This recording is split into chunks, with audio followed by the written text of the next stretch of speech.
او له تاسو هیله کوم چې تاسې په دغه چینل کې راسره ګډون وکړئ. نو راځو درس پیل کوو. کیټ هو نو او نه where are my car keys زما د موټر کلیانې چیرته دي؟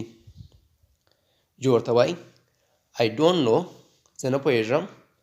Are they in your purse آیا ستا په بکس کې دي؟ لاسي بکس کې؟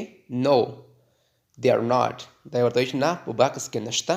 جو ورته وایي maybe they are on the table in the restaurants کیدای شي چې په رستورانت کې پر میز باندې وي. راځو بل لاندې محاورې ته. سرور خدمتګار ته په انګلیسي کې سرور وایي. excuse me وبخئ. are these your keys آیا دغه کلیانې ستا دي؟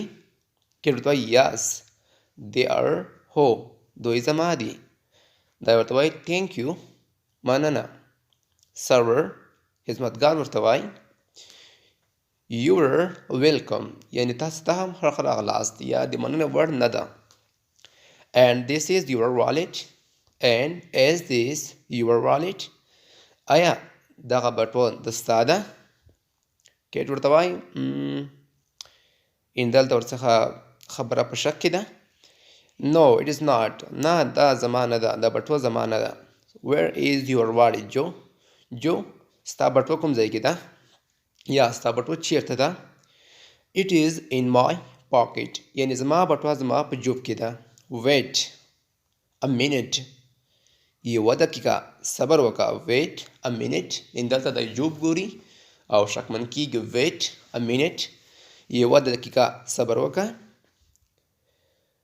that is my wallet دا بټوه خو زما ده یعنې خیر کې درته دا په یاد شول چې دا بټوه زما نه ورکړل شوې ده.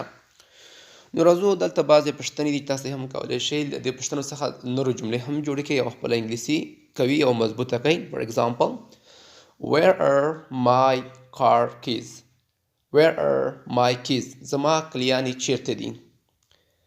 they are on the table دوی په میز باندې دي.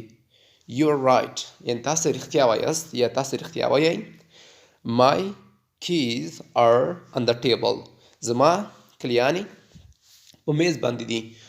نو زده کوونکو دغه وې د نن ورځې انګلیسي خپرونه. تاسې هڅه وکړئ چې تاسې بار بار تمرین ترسره کړئ او نوې جملې جوړې کړئ تر څو انګلیسي مې ښه شي. والسلام.